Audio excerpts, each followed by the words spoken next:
So we need to do a shout out on Humanae Vitae. Humanae Vitae, whether you're Catholic or not, everyone should read it because Pope Paul VI, and our Protestant brothers and sisters, I know we're bringing up the Pope, but so if you're like, I could care less what he says, we totally understand you're Protestant, but makes you a good Protestant. But it's a document you should read because he's so far ahead of his time. He said mass use of contraception, just the moral acceptance of artificial contraception, which every Christian church rejected until 1930 when the Anglican Church adopted it.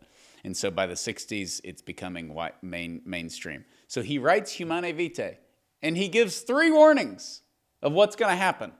3 warnings. It's in the 60s. It's like after the war, the Beatles are controversial. I mean, we're moral people. The craziness of the 60s hasn't happened yet. He said, abortions will become mainstream. Everybody said it was absurd. Divorce rates will skyrocket. Everybody told him he was a lunatic. And women will be viewed as sexual objects.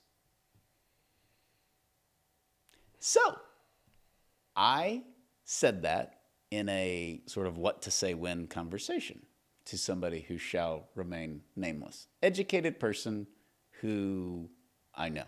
I'll leave it at that. May or may not have been a relative. And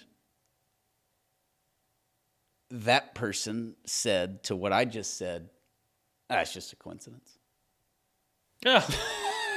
So I mean, that's the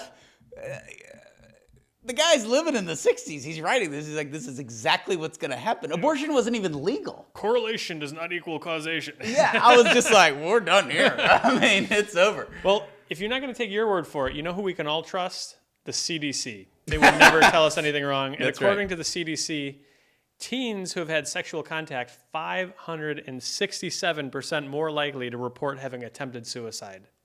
Why is this? We talk about safe sex. Teens. Why is this not being mentioned in the safe sex classes for teens? You're a teenager, you're having sex, your suicide rate goes absolutely through the roof. Nobody wants to talk about it. That is cited from the CDC. We're not just, it's 560%, 67% more likely.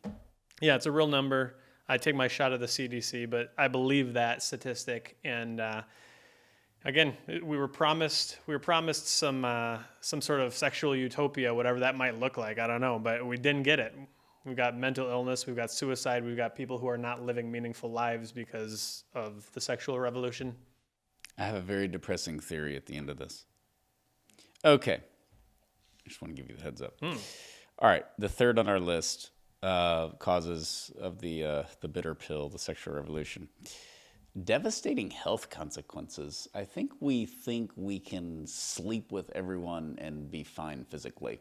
And we see this in Hollywood.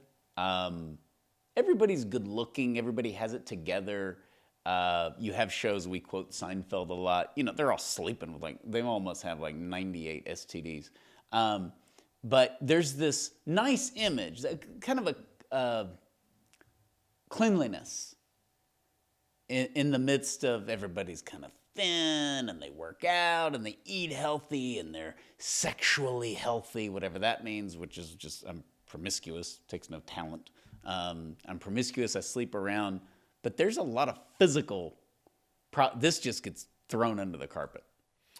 Yeah, there is. In 1950, there were only 2 known widespread sexually transmitted diseases. Today, there are more than 24, and more than 1 million people contract a sexually transmitted infection every single day worldwide.